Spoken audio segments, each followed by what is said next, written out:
गोलू और बंटी बचपन के पक्के दोस्त थे। गोलू शांत, समझदार और सोच विचार में डूबा रहने वाला था, जबकि बंटी नटखट, चंचल और मस्तीखोर था। स्कूल से लौटते समय दोनों हमेशा नई नई चीजों की खोज में रहते थे। उनके गांव में एक पुराना टूटा फूटा मंदिर था, जिसके बारे में गांव के बड़े बुजुर्ग कहते थे कि वहां कुछ छुपा हुआ है। लेकिन दोनों दोस्तों को इन बातों पर कभी विश्वास नहीं हुआ। एक दिन स्कूल से लौटते वक्त बंटी ने मंदिर के पीछे एक दीवार पर कुछ अजीब सा निशान देखा। निशान गोल आकार में था और उसके बीच में कुछ लिखावट थी जो पहली नजर में पढ़ी नहीं जा सकती थी। अरे गोलू, देख, ये क्या है? मैंने तो पहले कभी इस निशान को देखा ही नहीं। ये सच में अजीब है।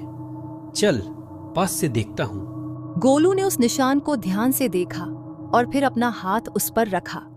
जैसे ही उसने निशान को छुआ, मंदिर की दीवार के एक हिस्से में हल्की सी दरार आई और एक दरवाजा खुलने लगा। दोनों दोस्त चौंक गए। दरवाजा अंधेरे में डूबा हुआ था और अंदर से ठंडी हवा आ रही थी। ये क्या था? चल अंदर चलते हैं। रुक जा बंटी, हमें पहले देखना चाहिए कि यह जगह कितनी सुरक्षित है। लेकिन बंटी हमेशा की तरह जल्दी में था और गोलू की बात सुने बिना अंदर चला गया। गोलू ने भी उसे न रोकते हुए उसका पीछा किया। जैसे ही दोनों दोस्त दरवाजे के अंदर गए, उन्होंने खुद को एक बिल्कुल अलग दुनिया में पाया। चारों ओर एक रहस्यमयी जंगल फैला हुआ था। पेड़ों की पत्तियां चांदी की तरह चमक रही थी और आसमान में नीले और सुनहरे बादल तैर रहे थे। जमीन पर छोटे छोटे जीव जगमगा रहे थे जो उन्होंने पहले कभी नहीं देखे थे। यह कोई साधारण जंगल नहीं था, बल्कि एक जादुई दुनिया थी। वाह, ये तो किसी सपने जैसा है। हम कहाँ आ गए गोलू? रुक, मुझे नहीं पता, लेकिन ये जगह सच में अजीब और जादुई लग रही है।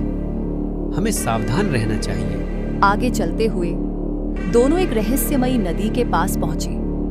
नदी का पानी काला था और उसमें से अजीब अजीब आवाजें आ रही थी। वहां एक पुराना लकड़ी का पुल था जो टूटा फूटा दिख रहा था। चल, इस पुल को पार करते हैं। रुको बंटी, यह पुल कमजोर लग रहा है। पहले हमें सोच समझकर पार करना। लेकिन बंटी ने गोलू की बात पर ध्यान नहीं दिया और पुल पर कदम रख दिया। जैसे ही उसने पहला कदम रखा, पुल हिलने लगा। गोलू ने उसे तुरंत खींच लिया और दोनों वापस आ गए। तभी नदी के बीचों बीच एक आवाज गूंजी। जो इस नदी को पार करना चाहते हैं, उन्हें अपने दिमाग और दिल से सही रास्ता चुनना होगा। गोलू और बंटी ने ध्यान से देखा तो नदी के दूसरी ओर 3 अलग अलग रास्ते दिखाई दिए। पहला रास्ता धुंध से ढका था, दूसरा रोशनी से भरा हुआ और तीसरा बिल्कुल अंधेरे में डूबा हुआ था। यह आसान नहीं होगा। तीनों रास्ते अलग अलग दिख रहे हैं, लेकिन सही रास्ता कौन सा है? मुझे तो धुंध वाला रास्ता सबसे दिलचस्प लग रहा है। चल, वही चलते हैं। दोनों ने धुंध वाले रास्ते पर कदम रखा। जैसे जैसे वे आगे बढ़े, धुंध घनी होती गई और उनकी आंखों के सामने सब कुछ धुंधला हो गया। लेकिन तभी एक अजीब सी परछाई उनके सामने आई। तुम यहाँ क्यों आए हो? क्या तुम्हें पता है कि यह जगह तुम्हारे लिए सुरक्षित नहीं है? हम सच की तलाश में हैं। हमें यहाँ के रहस्य को जानना है। हम इस रास्ते पर इसलिए आए हैं क्योंकि हम हार नहीं मानते।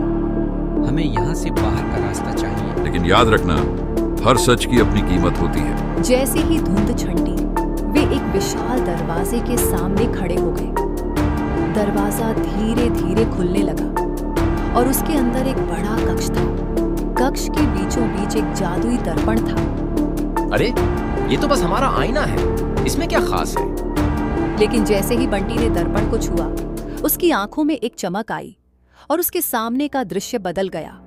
अब दर्पण में एक रहस्यमयी दुनिया दिखाई दे रही थी, जहां गोलू और बंटी राजा जैसे कपड़ों में खड़े थे। ये हम हैं, लेकिन ये कैसे हो सकता है? दर्पण से अचानक एक आवाज आई। तुम दोनों इस दुनिया के असली वारिस हो, लेकिन अभी तुम्हारी यात्रा यहाँ समाप्त नहीं हुई है।